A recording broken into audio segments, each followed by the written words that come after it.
Welcome students. Today we are going to study subject geography standard 9 lesson number 2 endogenetic movements. Students, in previous video we learned about hypocenter, epicenter of the earthquake. Means we have also started what is an earthquake. We learned in the previous video, sometimes due to the rapid earth movements below the surface, the crust is subjected to a tremendous stress. This energy gets released suddenly, resulting in trembling of the surface of the earth. This sudden trembling of the earth's surface is called an earthquake. See, we have already seen about hypocenter, means what? Yeah, focus, a place at which accumulated energy that is generated out of endogenic movements is released is called a hypocenter, yeah, focus of the earthquake. See what is epicenter. See in the diagram it has shown here, means when the tension is released at the focus, the released energy travels in all directions and this energy comes towards the earth surface in the form of waves, and these seismic waves can be divided into primary, secondary and surface waves.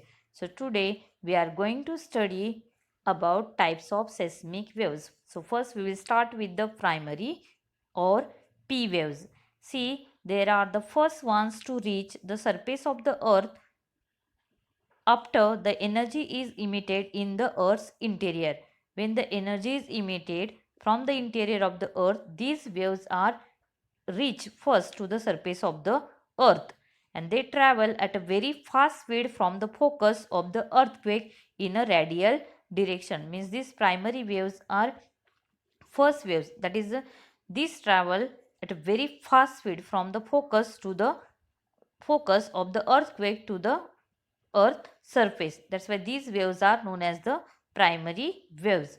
Subjected to a P wave, particles in the rocks move in the direction of a waves to and fro. Means due to these waves, rocks, yeah, particles in the rocks are moved to and fro, yeah, backward or forward.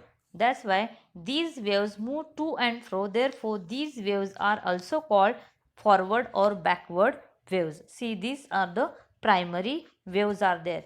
You have to observe the diagram also given in the textbook, that is the after the release the energy from the focus, these energy waves travel very fast and reach to the surface of the earth at first. That's why these waves are known as the primary waves, and particles in the rocks are moved forward and backward. That's why these waves are also known as the forward backward waves. See, these are the first ones to reach surface of the earth after the energy is emitted, and they travel very fast speed from the focus of the earthquake in a radial direction. Means we have already seen that, and it is because of the primary waves that building on the earth's surface move back and forth. Means because of the primary waves, just keep it in mind, because of the primary waves the buildings on the earth's surface are moved backward or forward, because these waves are moved to and fro, and only primary waves can travel through all the three states. Means state means what? Liquid, solid and gaseous. Means primary waves only can travel through the liquid medium, solid medium and gaseous, but while traveling through liquid medium their directions get changed. In this is the information about the primary waves. See now secondary waves. See, the waves which reach the earth's surface after the primary waves are called secondary waves. Means primary waves report to the first to the ground, and after primary waves the waves are generated. These waves are called secondary waves.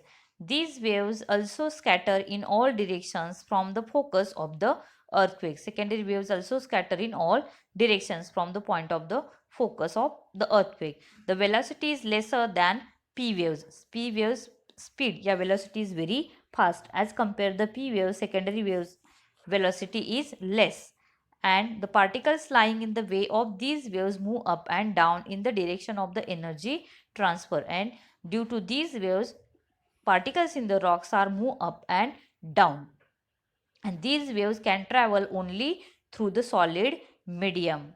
See, only secondary waves can travel only solid medium. They get absorbed as they enter in the liquid medium. These waves cannot travel through the liquid medium. That's why secondary waves cannot travel through the outer core, because outer core is in the liquid state. And the buildings on the earth's surface move up and down because of these waves.